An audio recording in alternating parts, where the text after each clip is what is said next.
Shalom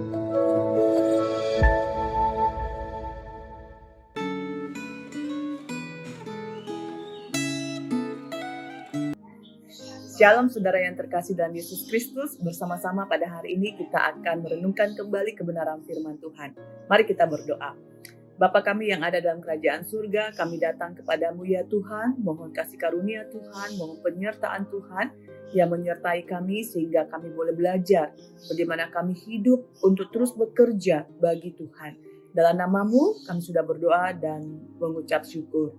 Amin. Saudara yang terkasih, hari ini kita akan belajar bersama-sama di dalam kebenaran firman Tuhan yang terdapat di dalam kitab Yosua, pasal yang ke-8, ayat yang pertama sampai dengan yang ke-10, demikianlah bunyi firman Tuhan. Pembagian sisa tanah Kanaan di Silo. Maka berkumpullah segenap umat Israel di Silo, lalu mereka menempatkan kemah pertemuan di sana, karena negeri itu telah takluk kepada mereka.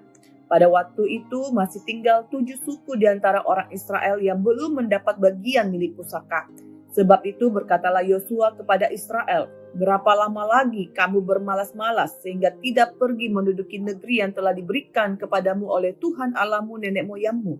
Ajukanlah 3 orang dari tiap-tiap suku, maka aku akan menyuruh mereka supaya mereka siap untuk menjelajahi negeri itu, mencatat keadaannya, sekedar milik pusaka masing-masing, kemudian kembali kepadaku.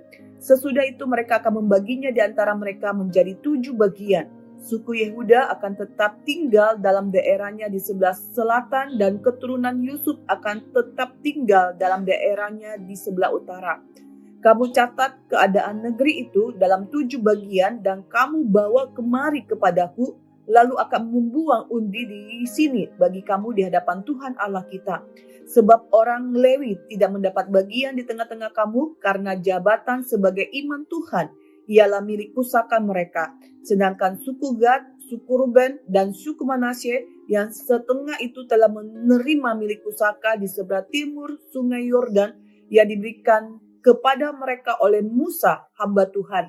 Kemudian bersiaplah orang-orang itu lalu pergi dengan sedang Yosua memerintahkan kepada mereka pada waktu mereka berangkat supaya mereka mencatat keadaan negeri itu, katanya, pergilah jelajahi negeri itu dan catatkanlah kepadanya, kemudian kembalilah kepadaku, maka di sini, di Silo, aku akan membuat undi bagi kamu di hadapan Tuhan. Orang-orang itu pergi dan berjalan melalui negeri itu, mereka mencatat keadaannya dalam 1 daftar, kota demi kota dalam 7 bagian. Lalu kembali kepada Yosua ke tempat perkemahan di Silo. Lalu Yosua membuat undi bagi mereka di Silo di hadapan Tuhan, dan di sanalah Yosua membagikan negeri itu kepada orang Israel sesuai dengan pembagian mereka. Ayat yang ketiga kita akan baca bersama-sama saudara. Di sana dikatakan, sebab itu berkatalah Yosua kepada orang Israel, berapa lama lagi kamu bermalas-malas sehingga tidak menduduki negeri yang diberikan kepadamu oleh Tuhan Allah nenek moyangmu. Saudara yang terkasih dalam Yesus Kristus, pada saat ini kita belajar bagaimana kita hidup sebagai orang percaya, tidak bermalas-malasan. Bahkan kita belajar dari kisah bangsa Israel yang berada di negara Silo, saudara. Di sana bagaimana Tuhan menunjukkan, dan Tuhan di dalam tentang bermalas-malas di kitab Amsal mengatakan, marilah kita belajar dari apa saudara? Kita belajar dari hewan semut, dikatakan dalam Amsal 6 ayat yang ke-6. Hai pemalas, pergilah kepada semut, perhatikanlah lakunya dan jadilah bijak. Biarpun tidak ada pemimpin dan pengaturnya atau penguasanya, semut menyediakan rotinya di musim panas dan mengumpulkan makanannya pada waktu panen. Hai pemalas, berapa lama lagi engkau berbaring?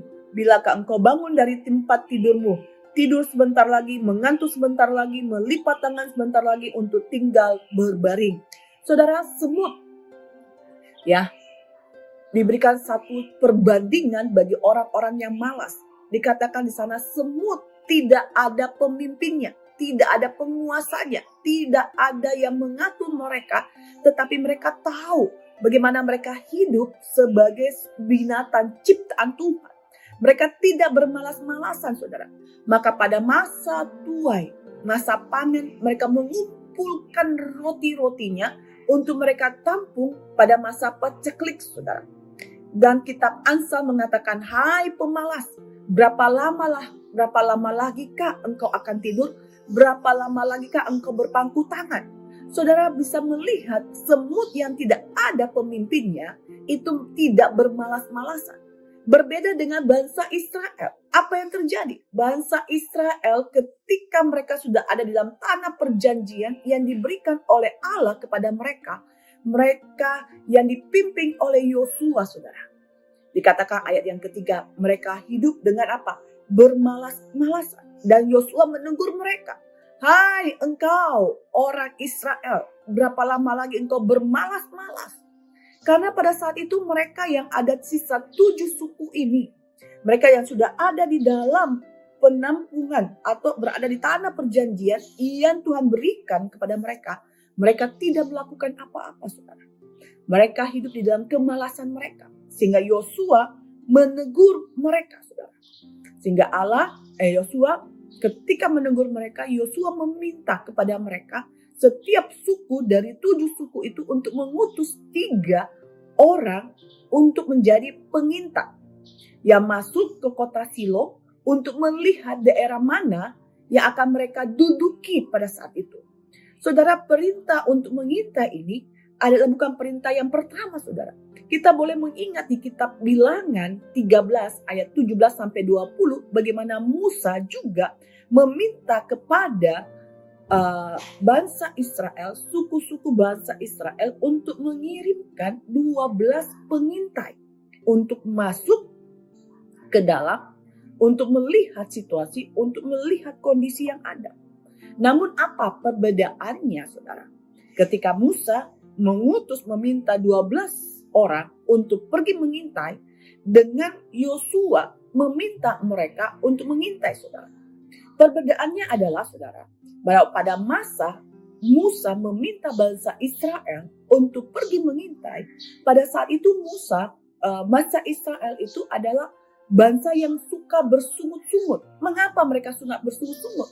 Karena kenapa? Ketika mereka diminta untuk pergi mengintai, saudara, mereka tidak punya kepercayaan diri bahwa mereka tidak punya iman bahwa Allah akan memberikan kepada mereka tanah perjanjian yang begitu banyak bagi mereka untuk mereka kuasai. Mereka tidak percaya. Sehingga ketika mereka diperintahkan, mereka bersungut-sungut. Mana mungkin, mana bisa Allah memberikan kita tanah yang begitu banyak untuk kita. Sedangkan kita di tanah Mesir, kita menjadi seorang orang muda. Dan bagaimana bisa Tuhan memberikan kita tanah? Dan kenapa kita harus pergi mengintai? Tidak mungkin. Mereka tidak percaya, saudara. Tapi dalam satu sisi, ketika Yosua meminta bangsa Israel, saudara, orang-orang Israel untuk mengutus 3 orang dari setiap suku, saudara, untuk pergi mengintai, saudara, mereka bermalas-malasan, saudara. Kenapa, saudara? Karena sikap malas ini adalah sikap yang terlalu overdosis, terlalu percaya diri, saudara, bahwa untuk apa pergi mengintai? Untuk apa kita bersusah payah untuk melihat situasi kondisi yang ada? Bukankah Tuhan yang telah menyelamatkan kita dari tanah Mesir? Tuhan yang telah menyertai kita di padang gurun dan saat ini kita sudah ada di tanah Kanaan. Tuhan sudah memberikan yang terbaik untuk kita. Jadi untuk apa lagi, saudara? Jadi mereka take for granted dengan anugerah yang Tuhan berikan. Saudara, bukankah kehidupan kita sebagai anak-anak Tuhan seringkali kita juga menganggap anugerah keselamatan yang Tuhan berikan itu melalui Yesus Kristus adalah sesuatu hal yang biasa saja. Sesuatu yang kita anggap, ya memang itu anugerah. Tuhan memberikan kita dengan cuma-cuma. Ya cukuplah. Saya menikmati anugerah itu untuk diri saya sendiri. Sehingga kita lupa untuk terus bekerja bagi kemuliaan Tuhan.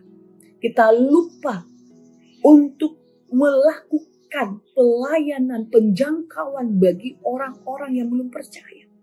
Dan kita lupa bagaimana kita mendorong anak-anak pemuda kita untuk setia mengikuti Kristus dan mempersembahkan diri mereka menjadi hamba Tuhan.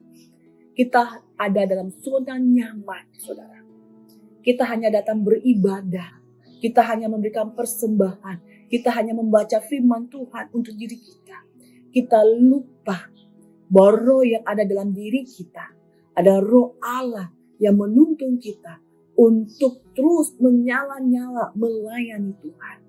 Saudara, biarlah pada hari ini kita sebagai umat Kristen, sebagai umat yang telah ditebus oleh Allah, kita tidak hanya tinggal diam, saudara, menikmati anugerah pemberian Tuhan, keselamatan yang cuma-cuma, pemeliharaan Allah yang cuma-cuma.